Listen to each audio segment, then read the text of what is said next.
So, just pulling up a couple of things here. So, how have you been doing? It's been a slog, in Yeah, the mortgage and real estate world. It's a challenge right now, but I've got a couple other things that I'm working on as well to try to, have some different things happening at the same time that we're dealing with these high interest rates. right, right. So, all right, perfect. So, we'll get started here. All right. Welcome to the Path to Billionaire Success Stories, the podcast that takes you on a journey through stories, strategies, and insights on remarkable individuals who have achieved greatness in their field. I'm your host, Ben Pietrowski, and together we'll unravel the secrets, challenges, and triumphs that pave the way to success. Join us each week as we uncover the principles that can help you overcome obstacles, embrace change, and harness your potential.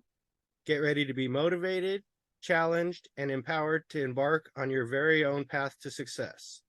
Remember, success is not just a destination, it's a journey. So buckle up and get ready to explore.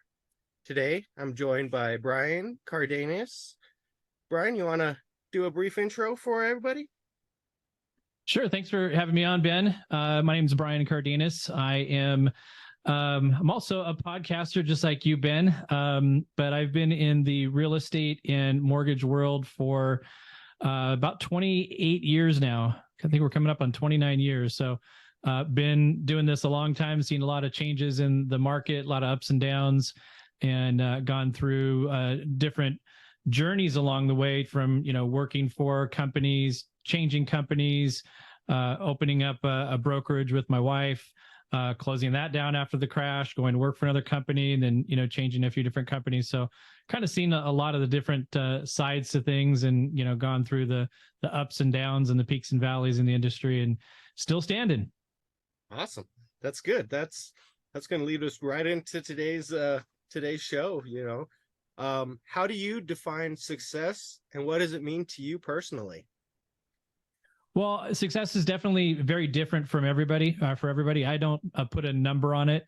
My goal for myself has always been to make sure that I can provide a comfortable life for my family, to be able to do the things that we wanted to do, and then to also have an impact on other people, so that we can actually leave something behind of significance rather than just dollars or whatever, or properties or things like that. So I definitely am somebody that wants to make sure that I'm doing things for others and trying to help people achieve the levels of success that they're looking for. And so, you go through different changes and different stages in life, and you kind of go through some realizations, I think, at least it happened for me, as to, what is the big picture here? You can get caught up in the rat race and the minutia of everything, but it's like, what's really important here? And so, I kind of shifted gears a few years ago to think about, all right, so how can I do things for others? How can I make giving a primary part of what I do? And I feel like if I'm doing that, then good things are going to come back to me. And that makes me, kind of a success in my mind. Right, right. So it's safe to say that your definition of success has changed over the years then. Yeah, I think when I was younger, it was more of a kind of a monetary thing, thinking about, well, I want to make this amount of money, every month or a year or whatever. And, you kind of get to a certain point, and you always adjust your goals. And, as you achieve one goal, you look and see, okay, what's the next goal that I want to have? But definitely the shift went a few years back away from that piece of it, and more so to doing things for others and trying to create something that can have a lasting impact. I'm still in the process of building a different venture for that, but that became more of a priority to me.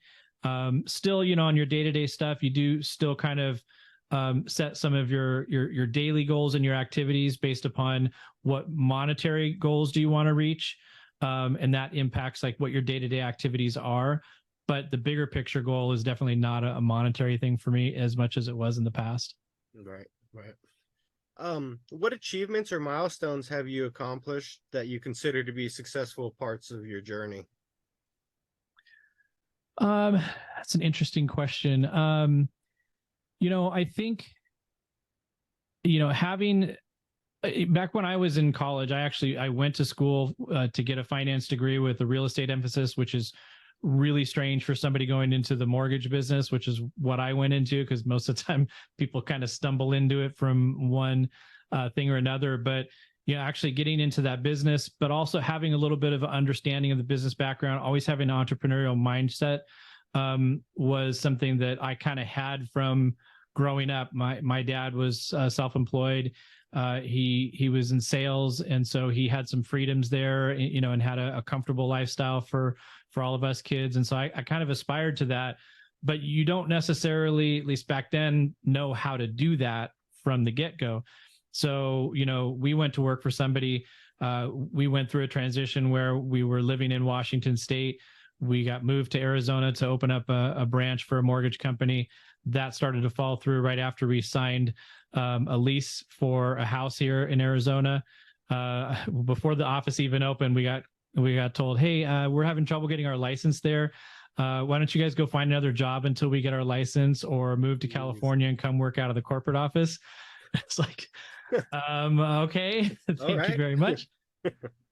So right from that point, what I did is I started going out and meeting with mortgage companies in the Phoenix area, and basically pitching an idea that I hadn't really had in my head before, saying, hey, this is what we're going to do for this company. It was involving outbound telemarketing. So, we would call homeowners, a lot of refinances, equity loans, things like that. Something that I just wasn't really seeing much of in the industry. Right. So I pitched that idea to a few different places. And one of the brokers in town here at a successful brokerage, he basically bought into the idea, and he bankrolled us starting a division of his company from scratch. And so it was like, you put your back against the wall, and you kind of feel like, oh my God, I'm going to get screwed here. What do I do? Right. Sometimes that's the position you have to be in order to find that motivation and not make excuses. So, we immediately set up that division, started working that, had some success with it. We have a daughter with special needs, as well as a son that works with me. And our daughter we were just kind of finding out what her issues were, had some really big struggles. And after a few years, I got called into the office on my way back from the hospital. She had a seizure condition. She was hospitalized because of it. And we had a room of people working. And I stopped by to check on them all on a Friday afternoon, and the owner pulled me aside and he said, hey, we can't do this anymore. You got to shut down your division. I was like, what? Like, I'm literally driving back from the hospital, and you're doing this to me now? Like, when do I have to do this? He's, well, now. So I was like, okay, like, what am I going to do here? Like, I got a room full of people. I got to go let them all go now. And he says, yeah, we need to let them go. I think interest rates are going to go high. I think this is going to be a struggle. I was like, well, do I still have a job? Like, can I still work? And he said, well, yeah, but you're going to have to start going out and meeting realtors and doing purchase business and stuff like that. And we had never done anything like that. So, basically I had to go in and let people go that afternoon. And I immediately went out that next week and started studying to get my broker's license. Got my broker's license about probably 30 days later. Took out a home equity line of credit on my house to get us started. And my wife and I opened up our brokerage, and we did well with that. We're successful with that for 11 years before we finally had to shut it down when the market crashed. We lasted about 2 extra years. And so it was kind of a big thing for me to be able to, have my back against the wall one time and then go figure out, okay, what are we going to go do? We're going to go find another place to work, set up kind of a little business within a business. Mm-hmm. And then a few years later, find myself again with the back against the wall, somebody yanking the rug out from under me and saying, okay, well, we're going to figure this out. We're going to go ahead and start our own business up and, do that successfully. And so we've had, situations like that throughout the years where we've had to adapt and change. I've had companies that I moved from one company to another, thinking it'd be a better fit. And within a year, they got sold to another company. And so I switched from that company, went to another company, thought that would be a good fit. Within a year, they got sold. So, constantly going through these changes and adapting, and then here I made a move about a year ago, just a little over a year ago, to U Mortgage, and it's been a good situation here. And it's I've got an ownership interest here, so it's something that I can feel a little more comfortable and confident in. Whenever you own something, you have more control over your destiny. And so I think the ability to make sure that you maintain some control, whatever, piece of it that you can, and define what you want to do with it, and make sure that you can set your goals and keep achieving them. Those are things that I've just learned over the years that are really important. Right. Definitely important to be able to have that ownership, to have a little more say. This gives you a little more stability, peace of mind, for sure. So absolutely. What role do you believe luck or timing has played in achieving success? I don't really buy into luck. Okay. I firmly believe that luck is something that you make, you create, and you prepare for. I'm trying to think and rack my brain. Have I stumbled into something just completely accidentally and getting lucky? Nothing's coming to mind. I mean, maybe something did. I feel like, if you're planning for things and you're preparing for things and you're always working hard at things, you're going to put yourself into situations where it might seem like luck, but you would have never been in that situation had you not been pushing and learning and trying to grow. Because, we're all going to end up with stumbles and hurdles and failures, throughout life. I mean, we've gone through it, absolutely 100%. But if you don't continue to push through that and learn from those trials and those mistakes and failures, then you're never going to grow. I do a morning motivation thing, put out a video every morning, and it's really about having that mindset where you are continuing to grow. You never quit, you don't give up, and you put yourself in those positions where good fortune might find its way to you because you're ready for it, you're prepared. Luck is when preparation and opportunity meet. And I firmly believe in that. So, timing might have some things to do with it in terms of, getting some opportunities, but I don't think that necessarily is luck. I think it's something that we create. Right. I agree with that totally. It's a matter of what work and stuff you're putting in to give you those opportunities to arise in front of you. So, but on an outside looking in, a lot of people say that's lucky or things like that. So yeah, I was just listening to 0 to 1 this morning, and that topic just came up, about luck. And I wish I could quote the book a little bit better, but they directly dealt with that question and asked a bunch of very successful people, and you get a lot of humble answers from people, right. But you don't get these like Jeff Bezos or Bill Gates or, these incredibly successful people. They're not lucky. There's some smarts to it, clearly, but there's absolute belief in themselves that they can do something amazing, and they never give up on it. They just continue to work at it. And that's not luck. I mean, that is them creating the opportunities that they get. Exactly. That is awesome. What motivates you to keep going? What to strive for that success? You've had those ups and downs so far, but what keeps you going? Yeah, I mean, it's definitely there's a struggle there at times. It's because you get things that come at you, and you get the self-doubt that happens. But one of the things I learned probably about 10 or 15 years ago is I dealt with a lot of negative self, talk and, depression kind of thoughts and things like that. And I just came to the realization at some point that I'm not really doing anything by good for myself by thinking this way. Mm-hmm. I have the ability to reset my thought process at any time that I want to. And if I can reset that thought process and start thinking more positively and finding things that I can do, I can pull out of that negative way of thinking. And so it's become kind of second nature, but it's not like it's an automatic thing. I mean, there's still times where, this last year has been a challenge in the real estate market, with interest rates where they're at, lack of home supply, There's a lot of things that come at you every day, but I always remind myself that this is not something that is productive by worrying and thinking. Like, worrying never accomplishes anything good. So I'm always thinking about, okay, well, what is it that I'm trying to do? That big picture thing. Like, so I'm trying to create a network of people in real estate and mortgage to be able to give back to potential homeowners as well as to charities in their community. That's a big picture goal that I have. It's not something that's going to probably make me a ton of money, but what the goal is to give back to people and help empower people, because I firmly believe in real estate investments. And even if it's just your primary residence, that's how people build wealth in this country. And so I want to try to create a network to be able to help people achieve that, because it's becoming more and more difficult every day. And so if ever I start getting mired in my own, self-doubt or self-pity, I need to think about, okay, what is it that I'm trying to accomplish here? What is that big picture? How am I trying to give back to others instead of being just focused on myself?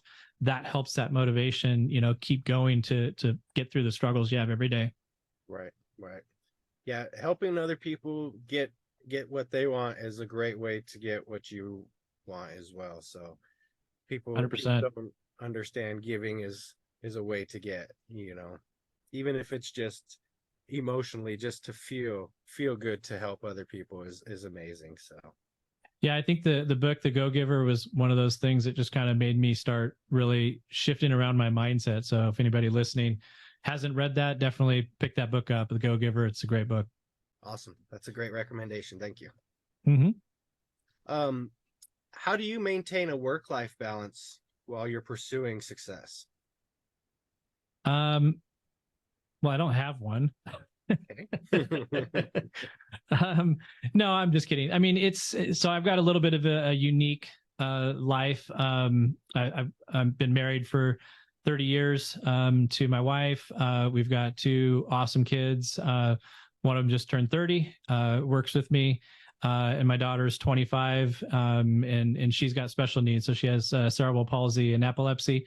So she requires a lot of care. We have some help that's here in the house at times. And then my wife has some health challenges of her own. So, it does impact what we're able to do. So we're not one of those types of families that are, running out on, weekend getaways all the time and, going out to dinner and doing all this kind of stuff. That's just not in the cards for us. So again, we don't dwell on that. One of the benefits that I have is that I get to work from home. I've done the office thing, I've done the work from home thing, and I'm all about my family. I mean, that is my top priority in my world. So the ability to be here and work from home and step out for a few minutes, in the middle of the day, or step out at lunchtime and go spend some time with them, and do those things. So I'm around, I'm not gone, 8 to 10 hours a day. I'm here, I'm in my little cave, for that amount of time, but I'm like a door away where I can walk out and do those things. And then, you just have to dedicate some time to actually, doing those things, trying to, take a vacation to make sure that, you're spending time with the family. My wife and I didn't really get a honeymoon. We got married pretty young. And so we just took a trip on a cruise out to Europe earlier this year, which was fantastic, opportunity to just see other parts of the world and reconnect. And I think making those things a priority is really important. Nice. Very nice. Family is very important. Very important. For sure. How do you think let me rephrase that. Do you think there's a connection between failure and success? Yeah, absolutely. I mean, a lot of people try to avoid failure, and mentally, I think we're naturally programmed to avoid failure and avoid pain. That's a biological thing where our brain is designed to protect us. And so one of the things that we have to learn is to consciously understand that failure is an opportunity to learn. It's not a permanent state. You don't stay in failure forever unless you quit. If you quit, yes, you will stay in failure forever. So if you look at failure as just an opportunity to learn from that iteration of whatever you're trying to do, and then you change course, you adapt, or you redirect. Sometimes it's just, maybe I'm trying to start a business venture and I failed at it, and I step back for a minute and look at the big picture and realize, hey, maybe this was not the right business for me to do. Maybe I need to make a 180-degree shift and go in a completely different direction. That's fine. That's still you learning from that experience and taking it and going in a different direction. And anybody that's had any level of success is going to tell you there's a lot more failure on that road to success than, achieving that success. Because the other thing about it is, you go through your failures, success, but then when you get to whatever success is for you, you also don't stop there. You set a new goal. You set a new challenge. And now you're going to go again, start learning and trying and attempting things. And all of that is going to involve failures along the way, because there are opportunities to learn, to refine your process, get better, and achieve that next goal or that next level of success. So they're inextricably connected. If you try to avoid failure, you're not going to get success. You have to embrace failure is part of that path to success. Wow. I love that. That's powerful. That's very true. Very true. You do have to have those failures to learn. How do you deal with the pressures and expectations that come with striving for success? I don't know. I don't have an exterior pressure or expectation. I think, we create that internally a lot of times. And that's where you have to kind of learn, how do you change your way of thinking and the words that you're using in those inner discussions in your mind. If you get yourself caught up in that expectation and that pressure that's placed on you, what that's going to naturally do is turn into a negative way of thinking. Like, I haven't achieved it. I haven't done what I was supposed to do. I'm not there. Those are all negative words. And you have to be able to catch yourself and stop yourself from using those negative words and looking for a way to turn those things into positive ways. And it's just a matter of, learning how to shift the way that you think, relatively quickly. Like, we're not immune. Like, even though I've kind of learned how to do that, I'm definitely not immune from my mind going off in the wrong direction, right. But it's about figuring that out and going, oh, wait a minute, hold on, pump the brakes here. This is not working. This is not doing me any good, because I'll start to feel it in my gut. Like, I get this nervousness feeling in my gut, and it's like, okay, wait a minute, this is not going to help me. What do I need to do? And when you have, your goals that you set and your activities that that you're supposed to be doing, I try to think less about the big picture when I'm trying to change my mindset. And I kind of shift it over to the small picture, the small little steps, the small tasks, because what I know is if I can go accomplish one of those smaller tasks that I'm probably avoiding, the realistic thing that's happening is I'm putting it off. I'm either procrastinating or I'm avoiding it.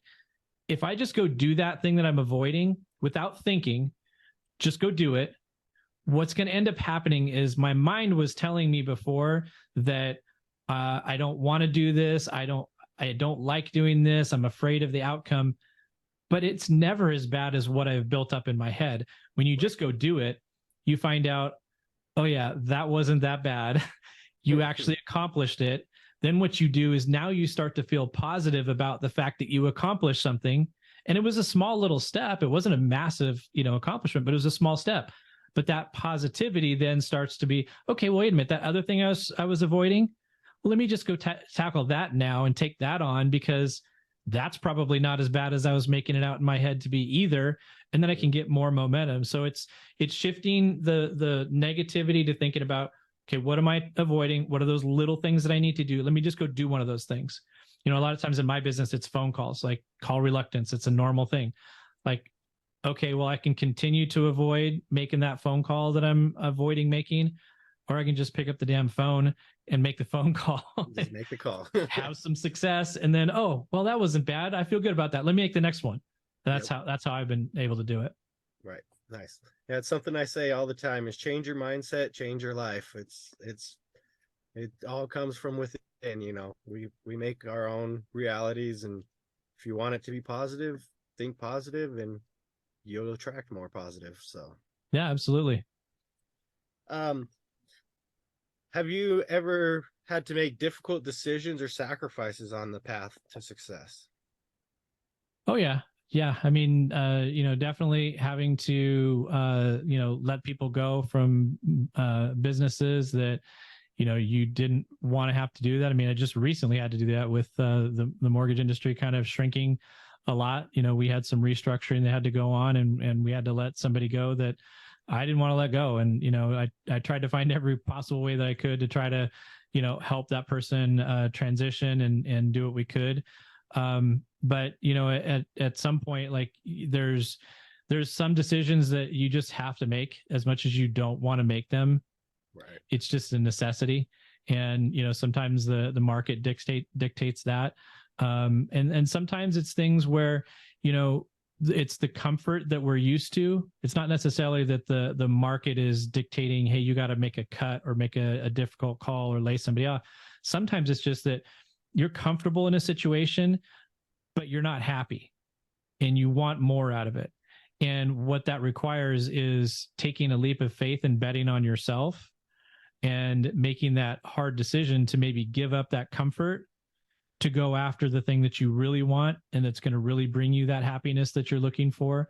And it involves a lot of risk, but you just got to do it. And so those are not easy decisions a lot of times, but you have to make them in order to get what you're looking to get. Right. Definitely. How important is goal setting to achieving success? Yeah, I think it's really important. And I've not always been a goal setter. Like that was probably one of the biggest weaknesses I had for, a long time. I don't know exactly how long, but, I finally kind of, at some point, I don't remember when, I kind of realized I looked around and saw people around me and, people that had levels of success that I was, trying to achieve, whether it was, production or income or what have you.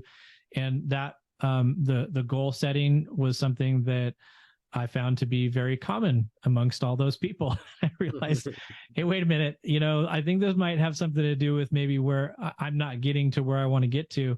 And so actually going back and starting to do an analysis of, where are you at? Like, what are all, how do you break down all the details of what it takes to achieve your goals? So like a lot of times we start with a financial goal and we'll figure out, okay, well, how much do I want to earn? Okay, well, if I need to earn that much, how many transactions do I need to do based on how much is my average, commission on a transaction? And then in order to get to a transaction, how many people do I actually have to get an application with? So like we break it down to that detail. And our company actually just started a coaching and tracking program. That's we had a meeting on it 2 days ago. It was really enlightening because they're getting down to really granular details about our daily activities. So for example, how many phone call, good phone call conversations, how many face-to-face meetings did you have? How many, like we call break breads, where you're sitting with somebody and having coffee or having a meal? How many social posts did you do? We're tracking all of those little activities to be able to say, okay, well, based upon this level of production, it takes this many activities that you have to do. And we've got a point scoring system that determines like the value of those different types of activities. So now we can reverse engineer all those numbers and say, okay, if I want to hit this goal from an income standpoint, then I need to achieve this number of points on a weekly basis. And then here's how the points break down based on my activities. So when you can actually have that level of detail to know if I've set this goal, I got to do these daily activities, that makes those little small steps I was talking about earlier, instead of worrying about that big picture of like, oh, I want to make, $100,000 or $1 million, whatever your number is. Right. That's kind of a big picture thing that's hard to quantify on a daily basis. But if you can break it down based on your goals and your activities and the value of what you're doing, to know that, okay, I have to make, 40 phone calls and have 40 great conversations. I have to do, 100 social posts. I got to do X number of whatever activities. Well, then I know what I got to do each day. And if I get mired in any negativity, I know, oh, wait a minute, I'm not where I need to be on my goals. Let me go do another social post. Let me go make another phone call. Right. So it really, really is an important piece of being able to, have that, success, whatever that is for you, come to fruition. Right. Break those big goals down into smaller targets that you get to achieve and hit. I like that. Exactly. How do you handle competition or comparison with others in your field? I mean, it's, there's a negative way to view competition, and there's a positive way to view competition. And I think it's important not to look at it negatively. I think it's kind of normal in our society now, especially with social media. It's like everybody's posting the best fake version of themselves on social media. Right. And then people look at it and go, oh man, I'm not there. So I try to stay away from that as much as I can possibly do, not staying away from social, but staying away from looking at somebody and having, envy about where they're at. Because the reality is, like we all know, whatever it looks like on social, it's probably not what it really is in real life. Right. So there's no point in trying to compare yourself or, compete with that fake image. But there's also healthy competition. And that's one of the things that we do, within our company, is that we have some accountability there. Like we have people who are working toward the same thing, who are there to help each other out. It's not to compete with them in a negative way, like I'm doing better than you. It's, hey, whatever your goal is might be different than my goal. Hey, let's make sure we're doing those activities that we need to do to help you achieve that goal. So everyone's going to have a different goal, but we all want to help lift each other up. So if you have that competition where, we've got a bunch of different groups and we've got point scoring systems, to like not want to be last, like you don't want to be in, third place, like you want to be in the top spot. And so we'll hold each other accountable in our little groups and go, hey man, we were group number 1 the last couple of weeks. We're down at number 6 now. We don't want to be there. Like, let's pick it up. Let's go do our thing. So, that kind of competition, I think, is really healthy and a positive thing to have in your work environment. But definitely don't turn it into a negative thing where, you're being envious of somebody's fake persona that they're putting out there in public. Right. Exactly. Yeah. You don't know if it's fake or real. If it's real, you don't know how much work they've put in to get to there. There's so much more to it than just that post. So yeah, if it's real, you can count on the fact that they put a lot of work into it. Right. But it's probably fake most of the time. Yeah, I would say 95, 99% of the time, probably. Yeah. Has success brought you the fulfillment you were expecting?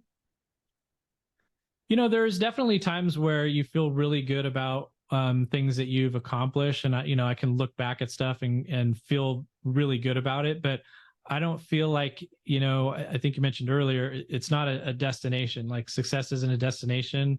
So I don't feel like I've achieved what I want to achieve because I've still got, places to go and things to do. So, I think if you look back in retrospect at some of the things that you've been able to accomplish, you can kind of derive, some level of satisfaction from it. But I think you can also do that on a kind of an ongoing basis. That's kind of like what I was referring to earlier. Like when you have some negative self-talk and you get yourself out of it and you start going and doing those things that you need to do, maybe that you were avoiding doing, that's also a level of success and satisfaction that I get personally out of it. So it's not necessarily like that big goal that's the only thing that's going to make me feel like some fulfillment. But when I see other people, being able to have some success, like for example, my son and worked with me.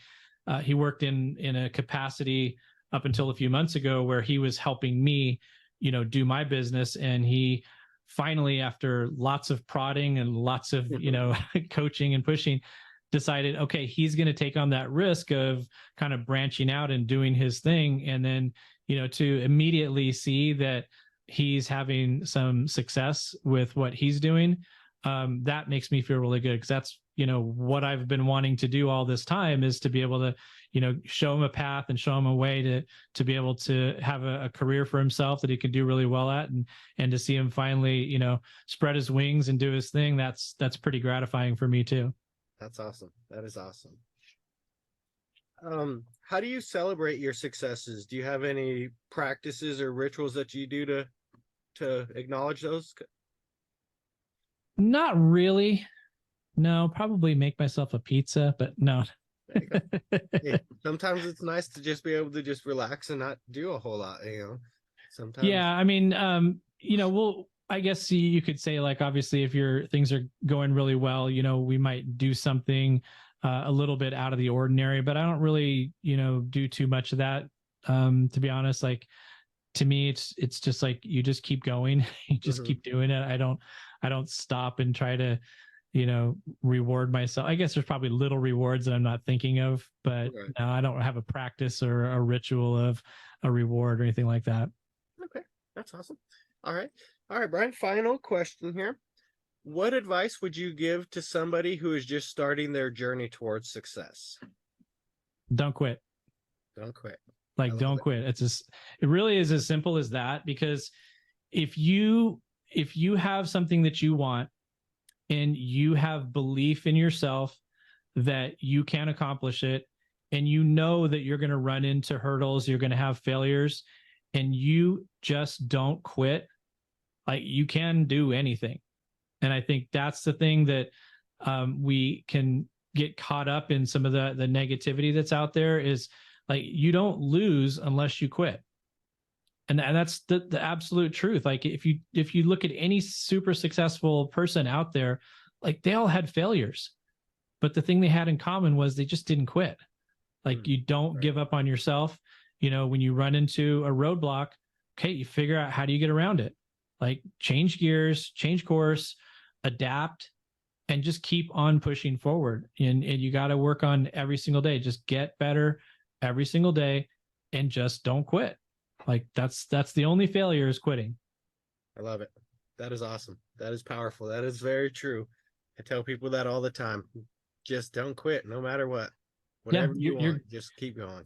You're going to have to adapt. You're going to have to change. You'll have failures, but just don't quit. Like, figure it out. It's as simple as that. Figure it out and don't quit. There it is. I love it. I love it. Thank you again, Brian, for taking the time. Would you like to give the people your socials, way to get contact with you, anything like that? Yeah, sure. I do the Uncensored Real Estate podcast. We're kind of in a little bit of a transition right now, but we've got a year's worth of podcast episodes up on there. If it's real estate or mortgage stuff, the website is www.give-mortgage.com. And I am, most of the social platforms are Brian Cardenas _give group. So you can find me on most social platforms. And if you really want to reach out to me by phone, you can reach me at 480-233-7897. Awesome. I will have that all in the show notes and everything as well, so that people can get in contact if they need to. Again, I definitely appreciate you taking the time out. It was a great conversation, very enlightening, and I definitely appreciate you. Well, thanks for having me on, Ben. I enjoyed it. All right. Thank you, Brian. Take care. Have a good one.